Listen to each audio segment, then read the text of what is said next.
Some of the hardest problems in the world exist far above the planet. Our job? To launch the smartest solutions, to protect our satellites, clean up our clutter, to propel breakthroughs in propulsion, to learn more about our place in the universe, to outpace emerging threats. Every day, the Aerospace Corporation uses the latest technologies to ensure our nation's safety and leadership in space. Hi, and welcome to the Space Policy Show. We've got a great episode for you today. We are talking about the present and future of space commerce with Ed Swallow and Kevin O'Connell. I can't think of two better people to talk about this with.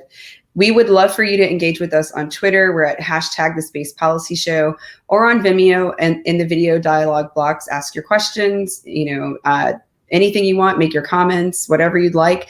You can also sign up for our latest alerts at aerospace.org/policy. We would love to have you on our list. A little bit about Ed Swallow. Ed is a senior vice president for civil systems at the Aerospace Corporation. He has responsibility for FFRDC support to all non-DoD government agencies, commercial customers, and allied space agencies and ministries of defense. Ed has over 40 years of experience in aerospace and defense, having been a vice president at Northrop Grumman and Space Applications Corporation. He's also a retired U.S. Air Force Reserve officer who has over 20 years of experience. Kevin O'Connell is the director of the Office of Space Commerce at the U.S. Department of Commerce. Within this position, Mr. O'Connell leads an office with responsibility as a space industry advocate within the executive branch of the U.S. government. Mr. O'Connell brings over 35 years of experience in the U.S. government, in research organizations, and as an entrepreneur and business leader to this position. We're so pleased to have you both here today. I'd like to go ahead and turn it over to you, Ed and Kevin, to start this conversation. Great. Thank you very much. And thank you, Kevin, for joining us today. Could you tell us a little bit about the Office of Space Commerce? Ed, thanks very much, and thanks to you and the Aerospace Corporation for inviting me to this session today. I'm delighted to be here, and also want to welcome all of our viewers to the Office of Space Commerce. Let me tell you a little bit about the office. For those that don't know, the Office of Space Commerce dates back over 30 years, at which time the idea of space commercialization was really the figment of most imaginations. Today, it's a much more important function related to our economic and national security future. In short, it's an organization that sits inside the Commerce Department, inside NOAA, and its job is to essentially be the executive branch advocate on behalf of the U.S. commercial space industry. One of the explicit themes of the Office of Space Commerce's mandate is that it should also work to leverage the entire department on behalf of the U.S. commercial space industry. And that idea goes back literally over 30 years. And so organizations that you might be familiar with, the International Trade Administration, the Bureau of Industry, but perhaps others you may be less familiar with, NIST, the Minority Business Development Agency, the Economic Development Administration. Part of our mandate is to actually leverage all of those on behalf of the commercial space industry. In short, and I'm sure we'll come back to some of these themes, we do this through 4 different thrusts within the office. The first is advocacy, and our advocacy works at the industry level all the way down to individual companies. Our regulatory reform efforts, where we're supporting other regulatory reform efforts within the department, our broad industry engagement to understanding what's coming forward in the space markets, and then lastly, trying to improve our understanding of the space economy. Those are the 4 areas that the office generally works. Within those, we work very heavily on Space Policy Directives 2, and as we'll get to a little later, Space Policy Directive 3. Fantastic. So given that you've got a lot of connections within the commercial space industry, what are you seeing in industry right now? What are some of the trends that are really standing out to you? So we're seeing considerable resilience within the space industry right now. While it is certain that companies of all sizes, big and small, have been affected by the current health crisis, it's also the case that the industry seems to have demonstrated some resilience. On the one hand, for example, we're seeing the industry staying pretty tightly connected, and we have been engaged with the industry to look at unique impacts of the COVID crisis on industry, all the way to unique proposals for economic recovery and stimulus and other proposals like that on the one hand. Secondly, we're still very excited about the fact that even throughout the crisis, entrepreneurs have come forward routinely to talk to us about new ideas. The ecosystem of entrepreneurship in this country for space is just incredible. And folks are coming from big companies, from small companies, from all over to essentially talk to us about new ideas for space and space commerce. That's great. Yeah, we're seeing a lot of interest too in a lot of the commercial space. A lot of people that are looking for the government to be either an anchor tenant or a significant buyer in that particular area. Are you seeing more of the upstream side of things, the rocket satellite sensors and those kind of things, or more downstream, the use of the data and space mined or manufactured material? So my answer to your question, Ed, is yes. We're seeing both of those things, actually. We're seeing folks looking in both directions. Again, a very great diversity of folks that are focusing on the upstream piece and the downstream. I like to divide those into a handful of categories.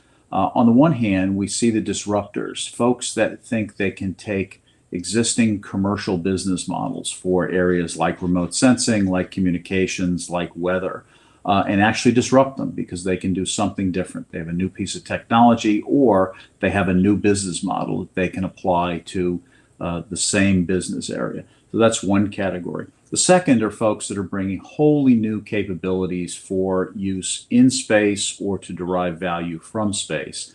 And so that's a different group. Increasingly, we're also seeing folks that are interested in developing the space infrastructure. So we're seeing people who are interested in training folks that are going to go to space, or housing them, or some other piece that will be essential for the space infrastructure. So we see all three of those kinds of people across our doorstep at the Commerce Department.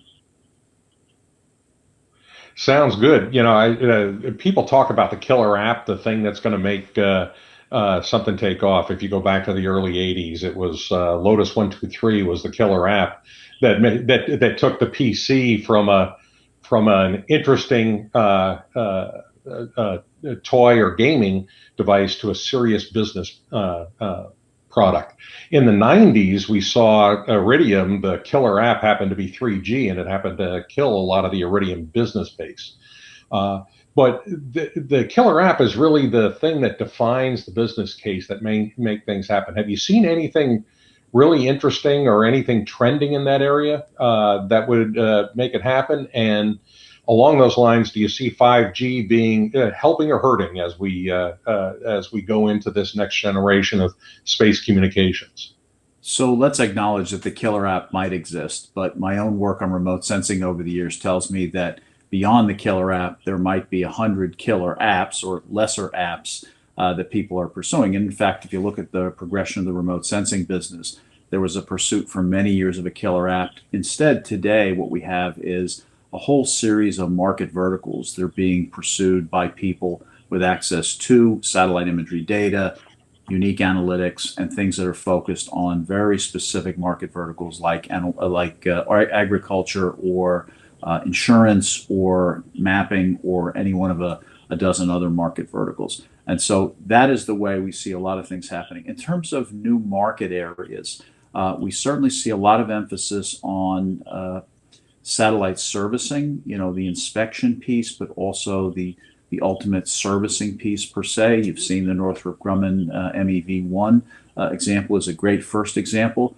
We're seeing other people coming into the market as well in that area. Also because we're looking, we see a lot of activity commercially in the space situational awareness domain, all the way up to the emergence of a new space safety industry, including active debris removal. And so we see that as another very exciting field where lots of folks are coming into the market.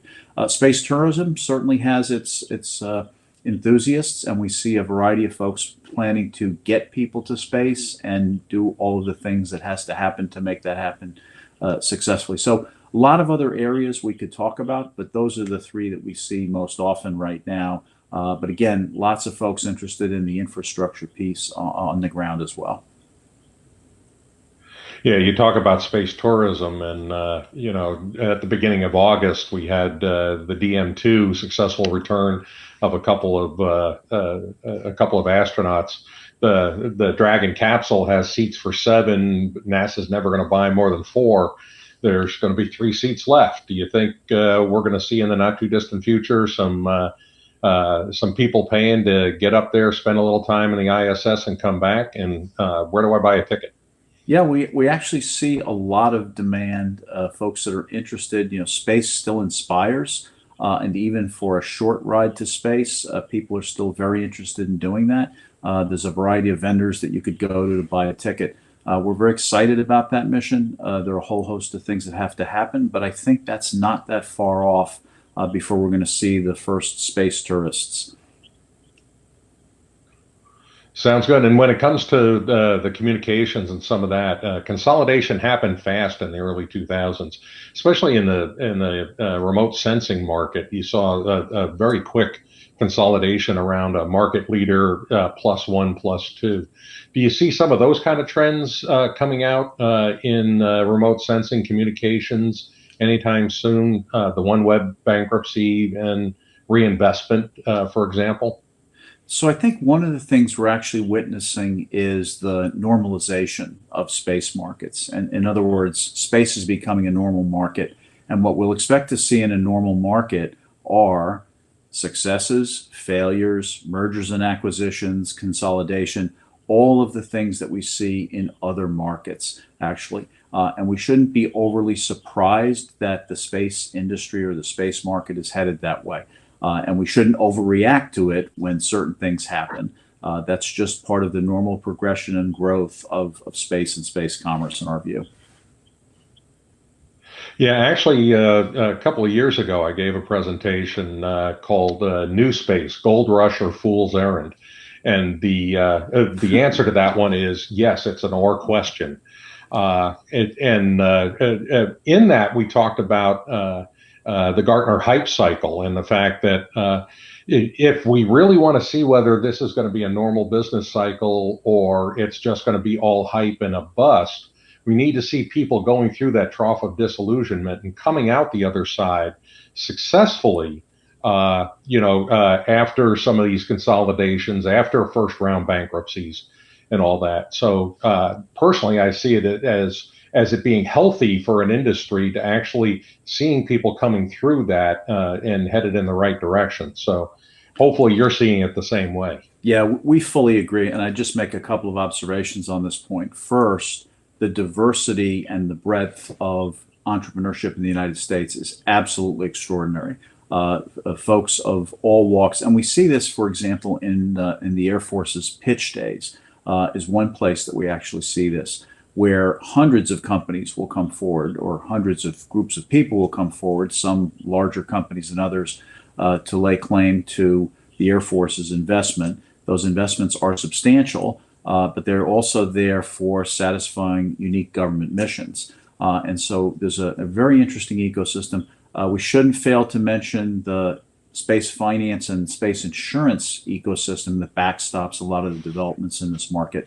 I recall hearing in Europe not long ago a comment that said, venture capital won't look at you unless you've failed 2 or 3 times in the United States. And I don't know if that's true, but you see a perspective just as you're sharing, which is we're going to see those behaviors, we're going to see those experiences.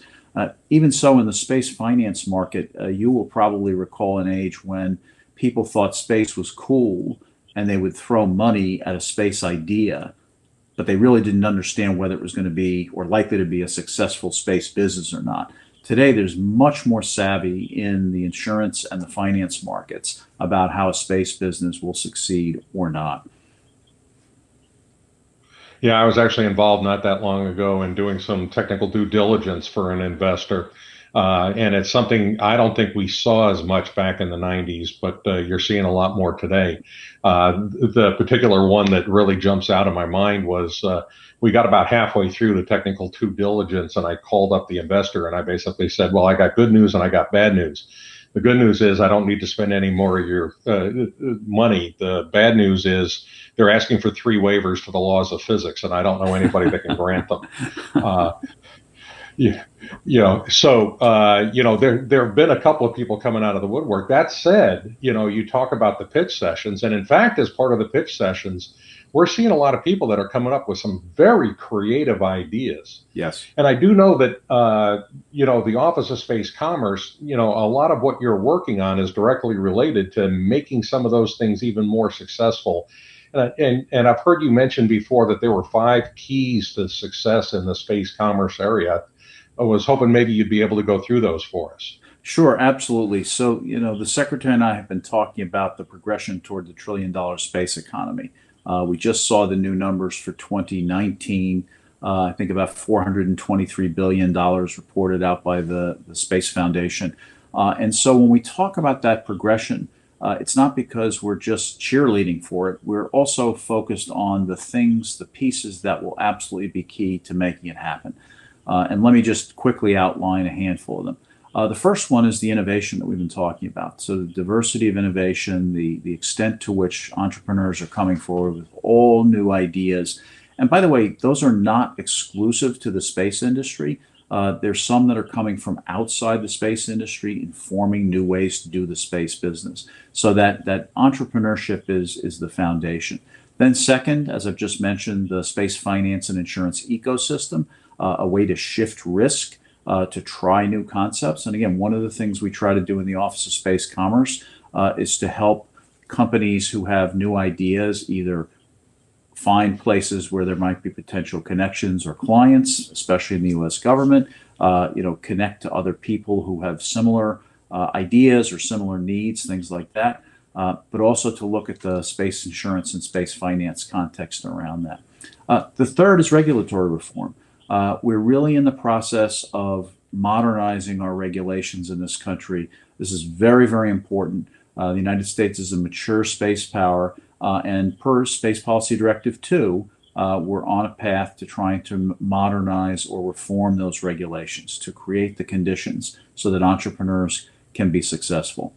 The fourth one is talent. Talent is critically important here. For example, a recent report from the Defense Innovation Unit talked about the need for 10,000 workers in the STEM field. And we would go beyond that. We would argue mightily that we will need as much technical talent as we can possibly get our hands on to hit that $1 trillion space economy. But we're also going to need a much wider diversity of talent.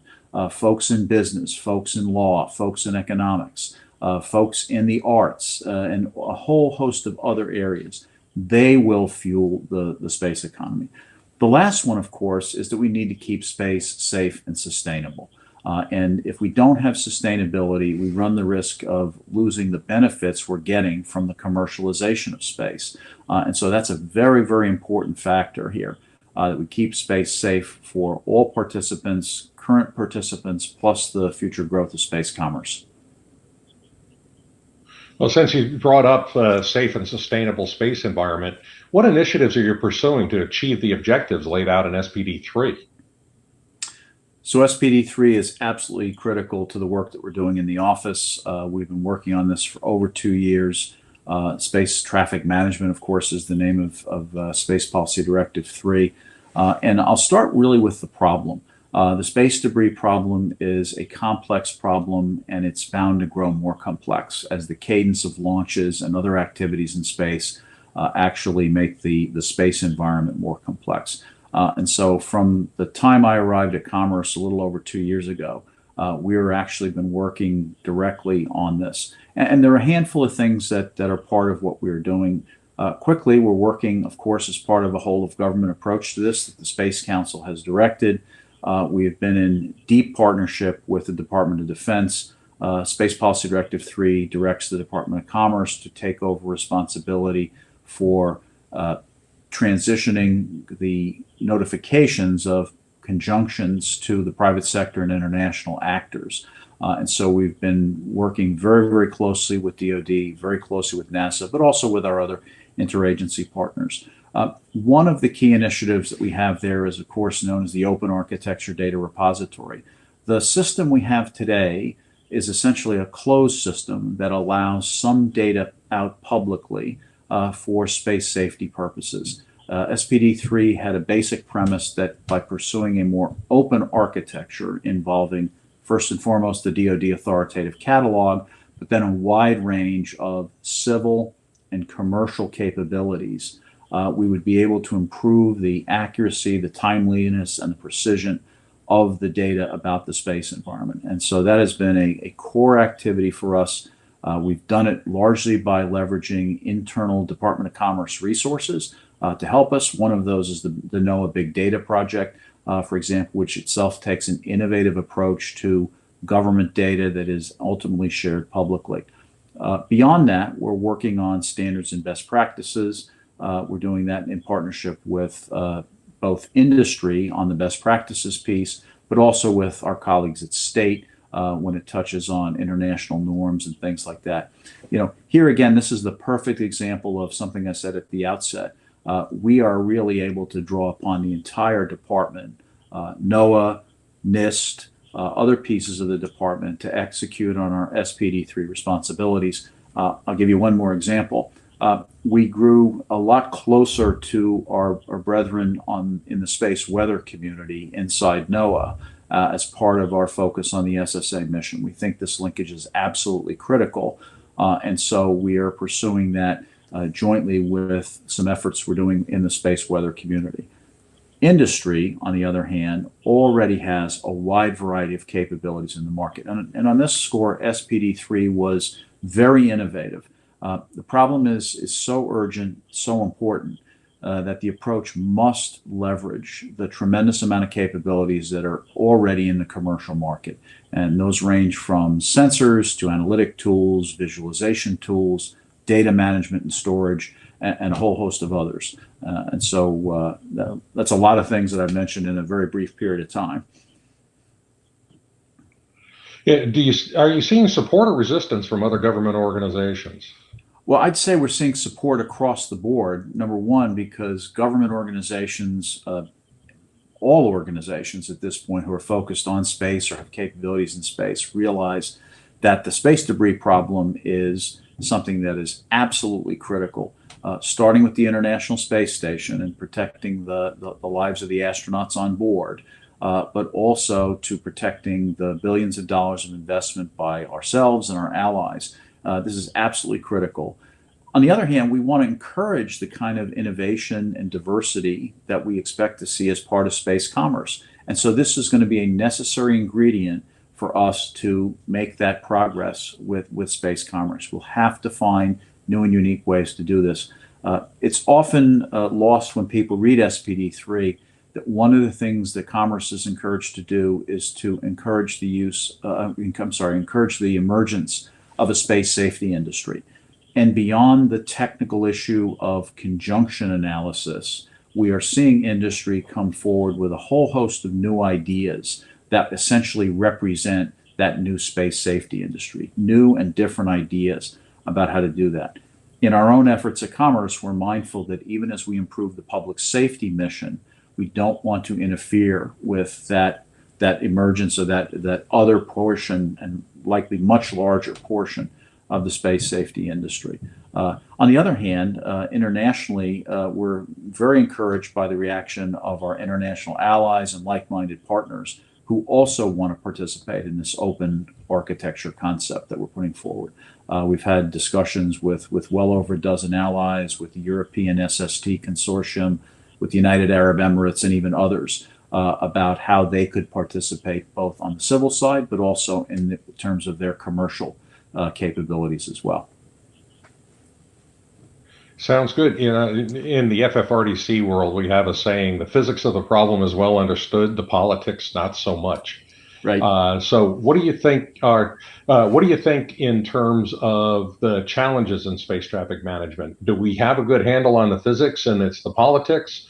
The other way around? Where do you see the big challenges that you still need to go knock down to be successful?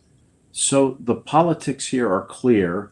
As you may know, we're working right now with the National Academy of Public Administration to finalize a study that the Congress asked for on what are the management and organizational challenges associated with effective SSA and space traffic management. And so we expect to hear the readout of that study very, very soon. And so the politics aside, let's come to some of the technical issues. There are technical issues that we'll have to deal with in the open architecture. I'll just give you a couple of examples. On the one hand, how are we going to take data like the DoD authoritative catalog data, a wide range of civil and commercial inputs, and fuse them or analyze them to where there's a very coherent picture of the space environment? That's one technical challenge, and that'll include everything from operator ephemeris data to, not in the not too distant future, beacons and transponders and things like that, and other capabilities.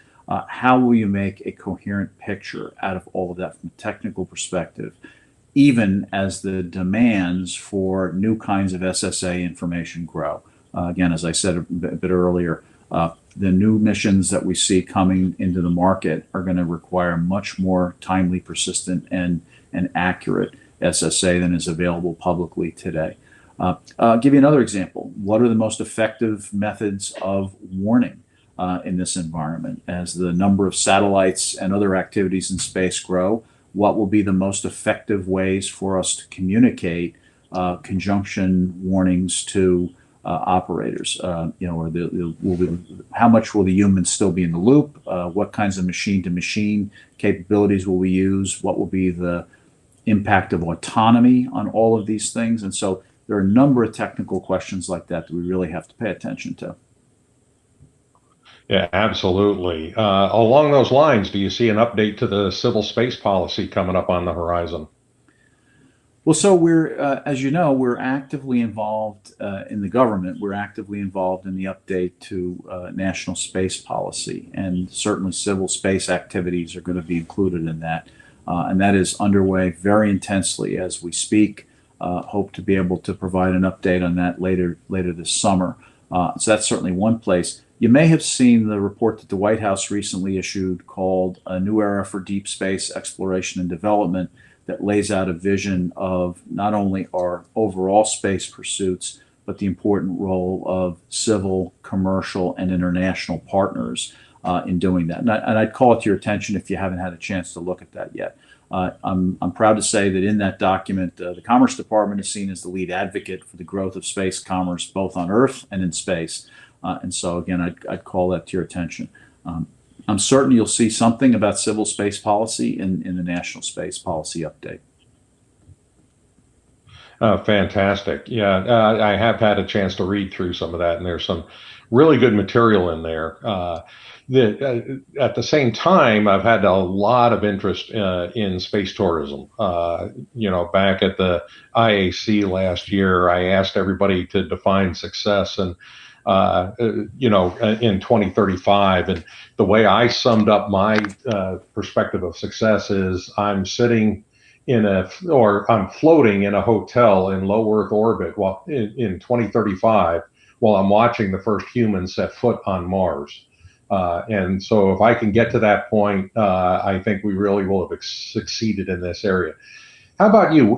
When it comes to space tourism and when it comes to succeeding in the 2035 area, how would you define that success? Well, so I think by 2035, I wouldn't bet against your idea there. I think that that's a reasonable time frame within which to see us arrive on Mars. So I wouldn't bet against you on that one. I think we see a couple of other features in the 2035 timeframe. We certainly see a growth in space commerce. Today, we see that the future of space is overwhelmingly commercial, and that's going to require an adjustment of how we've thought about space historically, and we'll see a wide range of capabilities that will further affect our lives on Earth.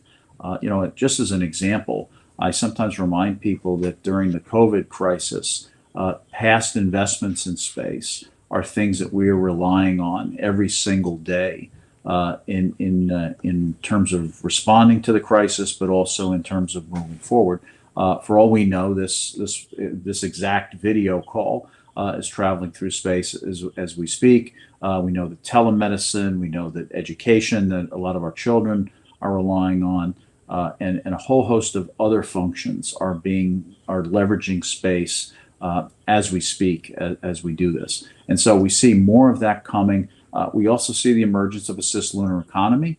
And so the sustainable presence on the moon, and obviously there as a place for us to pursue further exploration of places like Mars and into the heavens. So again, I do like your idea that by 2035 we'll be enjoying seeing some brave souls make the quest to Mars.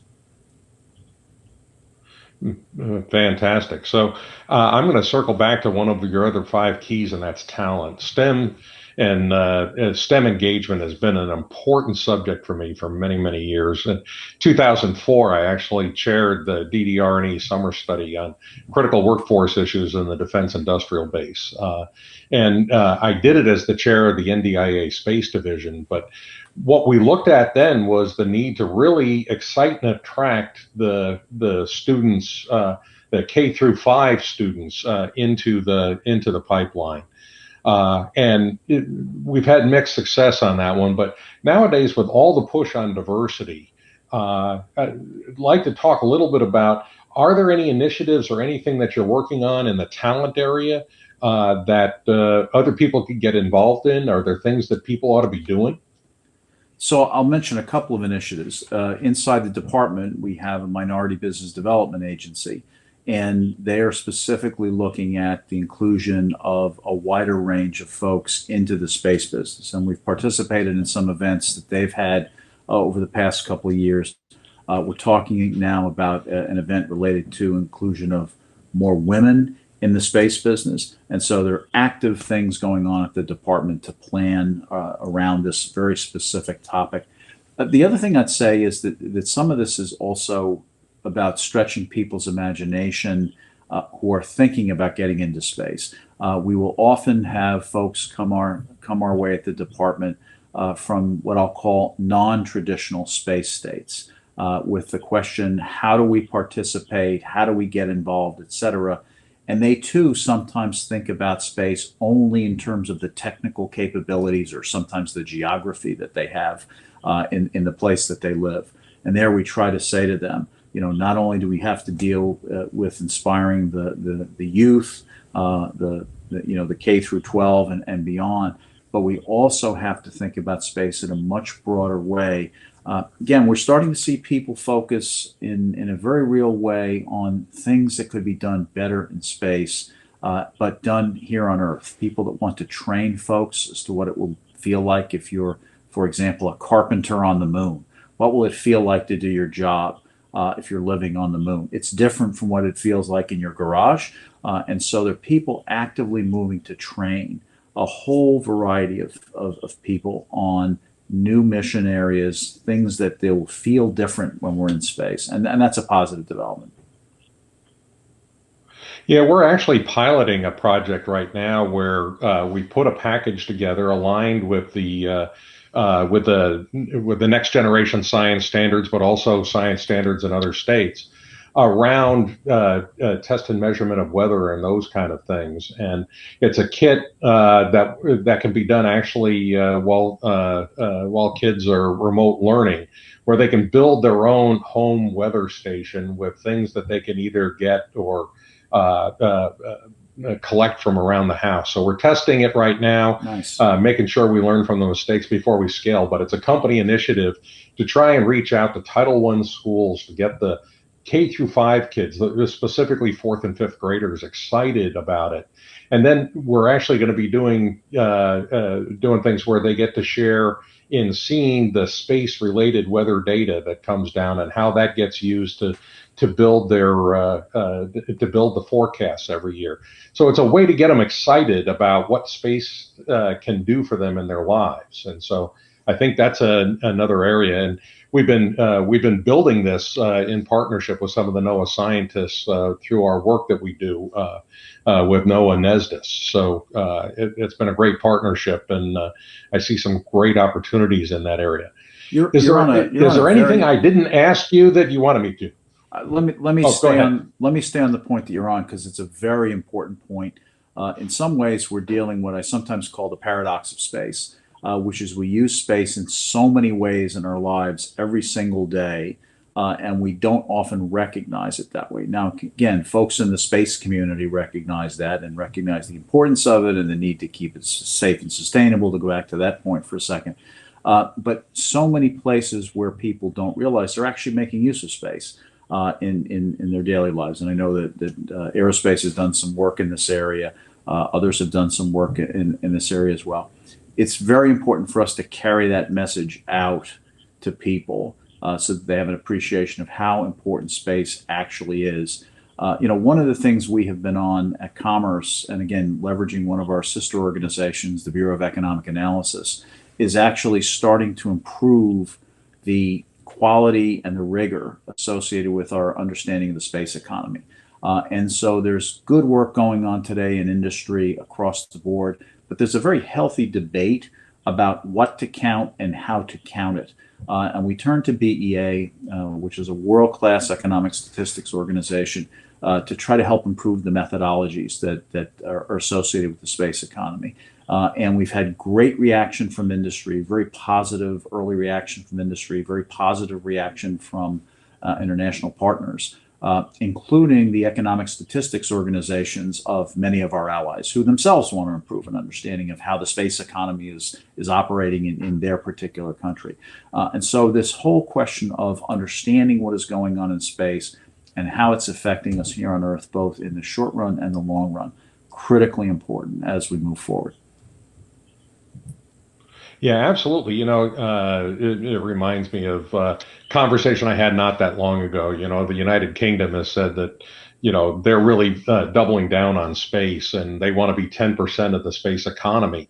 But then they talked about the size of the space economy and everybody kind of raised an eyebrow. That sounds larger than any of us were really in there. Well, they were counting all of the content payments for like DirecTV and and all of the television channels that get handled by geosynchronous satellites. People kind of went, yeah, is that really space related or not? So getting that right is important so that we really understand space. The other point that you brought up that's really important, about 15 years ago, DoD did an exercise where they talked about a day without space. Yes.